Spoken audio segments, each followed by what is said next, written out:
Hi everyone and welcome back to the channel. Another week, and I have actually made some progress on this small run batch kit for the Peckett Sons Gamecock. So this is what we're building. We looked at it in the last video, which did an unboxing of the kit, but I've actually made some progress. And believe it or not, this is the result of doing instructions numbers 1 and 2 in the kit. And it may not look a lot, but it actually takes quite some time, and you have to be careful to get this first couple of instructions right. So I just wanted to walk you through it quickly and explain that I did what I did, and a couple of changes that I made as well already to the kit. So what we have basically is 2 sets of assembled wheels. So if the camera will focus, you can see we've got axle, 2 wheels, gear in the middle, which is actually on a brass tube around the axle. So the problem is that the gear has a 2mm hole in the middle. The axle is 1.5mm. That's so that it fits the wheels that are being used.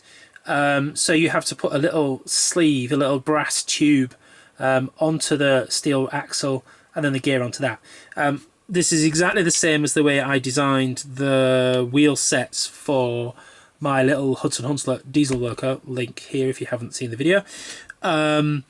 So yeah, so it's a common way of using these kind of standard gears, along with often wagon wheels, N-gauge wagon wheels. Now in my Hudson Hunslet kit, what I did was I used the original axles, which look like this. They're pinpoint axles, so they have a point on each end, and they usually go into the axle boxes. They push into an axle box from inside on an N-gauge wagon.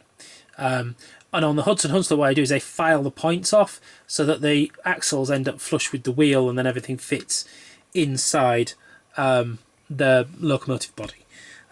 Unfortunately, on this kit, you can't use the original axles because we're going to have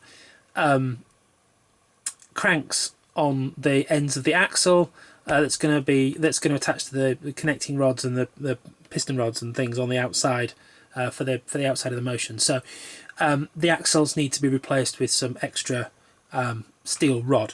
Now the kit came with 2 pieces of steel rod for the axles. The first thing I did was found that I was going to make my own.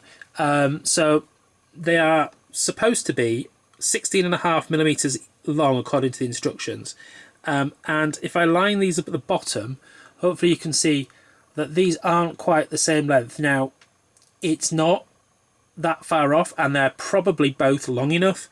However, if I offer them up to the gap in the etch, you can see, so remember this gap here in the etch is the alignment jig. So if I put it at one end, you can see that's quite short of the other end. There's a bit of wiggle room, which means that lining the gear up in the middle gets tricky, because, you know, do you have the axle one way or the other? This one was a bit better, but again, there's still a fair amount of wiggle. It's not as bad, but there is some wiggle. So what I did was I replaced those. Now, as I said, this is the same method I use for my Hudson Hunslet loco, so I have plenty of 1.5mm diameter silver steel rod. So I cut some pieces longer than necessary, so I kind of lined it up in the jig, and then kind of like that, and then cut it longer, and then filed the ends flush and kept filing until they were a nice fit into the etch. Now, as I say, the 2 that were in the kit were probably perfectly fine and not a complaint at all, having cut probably hundreds of pieces of silver steel rod for use in my kit, because it's the same rod that I use for the Layshaft in the Hudson Hunslet kit. I know what a pain it is getting them quite to the right length. I actually tend to cut them over length and then have people, when they build the kits, file them down, just because it's easier. So no complaints of Stuart ending up with 2 slightly different lengths. If I'd done it for a kit over and over again, I'd have had the same problem. Anyway, new axles, and then you have to assemble them. So as I say, first thing is the little sheath goes on the middle, and that gets lined up. So you can see in the jig, the central section has a little notch for the sheath, and then a notch for the gear, and then there's the two for the wheels. The sheath was retained in the middle with some Loctite 243 and lined up in the jig. Then the gears put on. I added a tiny little bit of super glue as I was doing it.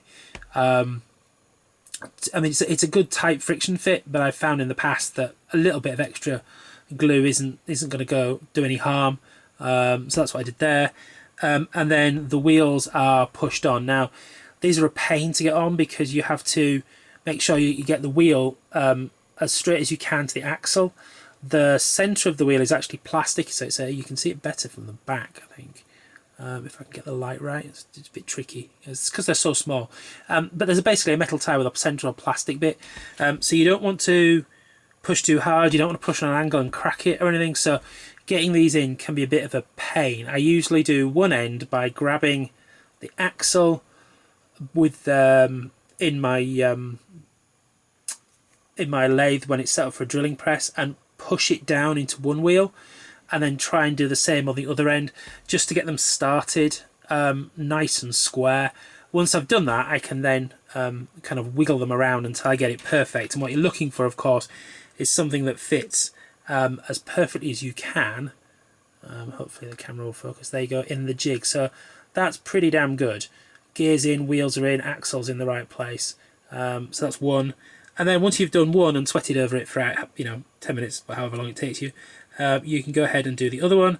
And again, this one seems not quite as good. It's pretty good, but it doesn't seem to fit quite in the jig. Oh no, there we go. I've got it this time. In the jig, nice and square again. I just wasn't putting it in properly. So yeah, so that's in nicely.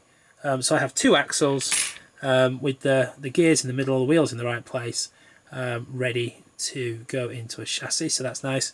And then instruction number 2 is the Layshaft. Now this is, in comparison, much simpler. You have a piece of silver steel rod and just 2 worm gears to add to it. Again, they're retained with the Loctite 243, and again there is a nice positioning jig. So basically I made sure you have to remount the worm gear slightly. Having, as I said, again, they're the same as I use in my kit. One end, the hole is slightly bigger than the other, so that when you push it through, it's a nice tight fit, but it doesn't quite fit on the rod. So you just have to open it out slightly with the reamer, and then when it's at the right, when you get it as a nice tight sliding fit, you can push it on and use the retaining compound. And as I say, again, Stuart's got a nice little jig, and you can see that this fits nicely in the jig with everything nicely aligned.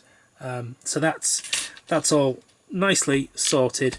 So yeah, so wheels and Layshaft done, and as I say, they seem to roll nicely. They don't seem to have much in the way of a wobble to them, in comparison to some I've put together in the past. So the next step, according to the instructions, is to put these pieces together. So these are the mount for the one end of the Layshaft. Yeah, I'm trying to remember which, is it those bits? I'm sure it's these bits. The one end of the Layshaft, ball bear, the holes there, I think, for the Layshaft comes through like that, and then there's this hole takes a ball bearing. Yeah, so you get nice smooth running. But these have to be laminated together, so I need to sort that out. In fact, oh, it's not those 4. It's 1, 2, 3, and 4 down here. You can tell which ones go together because they have the holes for laminating nicely in the right places.